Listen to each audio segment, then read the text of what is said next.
नमस्कार विद्यार्थी मित्रांनो. आता शैक्षणिक वर्ष 2021-21, 22-23 किंवा 23-24 आता ज्या विद्यार्थ्यांची मागच्या वर्षाची स्कॉलरशिप बाकी असेल किंवा अवेटिंग अप्रुव्हलला असेल आणि त्यांचा करंट इयरची स्कॉलरशिपचा फॉर्म त्यांनी आता भरलेला असेल, तर बऱ्याच विद्यार्थ्यांची शंका असते की आमचा जो प्रिव्हियस इयरचा फॉर्म आहे त्याची स्कॉलरशिप अजून जनरेट झालेली नाही आहे. तर तुम्हाला मी एकच सांगेन की तुमच्या कॉलेजला एकदा जाऊन विचारा की तुमचा फॉर्म हा कॉलेज लॉग इनवरून पुढे पाठवला आहे का नाही, याचं कन्फर्मेशन करून घ्या. त्यानंतर तुम्ही सेकंड स्टेप करू शकता, तुम्ही ग्रेव्हन्स अँड सजेशन फॉर्म भरू शकता. ग्रेव्हन्स अँड सजेशन फॉर्मची लिंक आपल्या कॅप्शनमध्ये दिलेली आहे.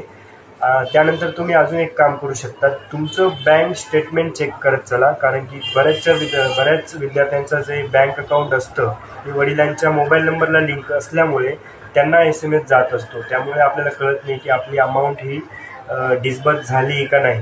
त्यामुळे विद्यार्थ्यांनी आपलं बँक अकाउंट जे स्टेटमेंट असेल त्यामध्येही चेक करून घ्या की आपली स्कॉलरशिप जनरेट झाली का नाही. कारण की पुढे जाऊन हे जे आपलं ॲडमिशन डिपार्टमेंट असतं किंवा आपलं ऑफिस जो क्लर्क असतो तो चेक करत असतो की याची स्कॉलरशिप आली का नाही, तर त्यानुसार तो तुमची फी घेत असतो. त्यामुळे तुम्हाला हे महत्त्वाचं आहे.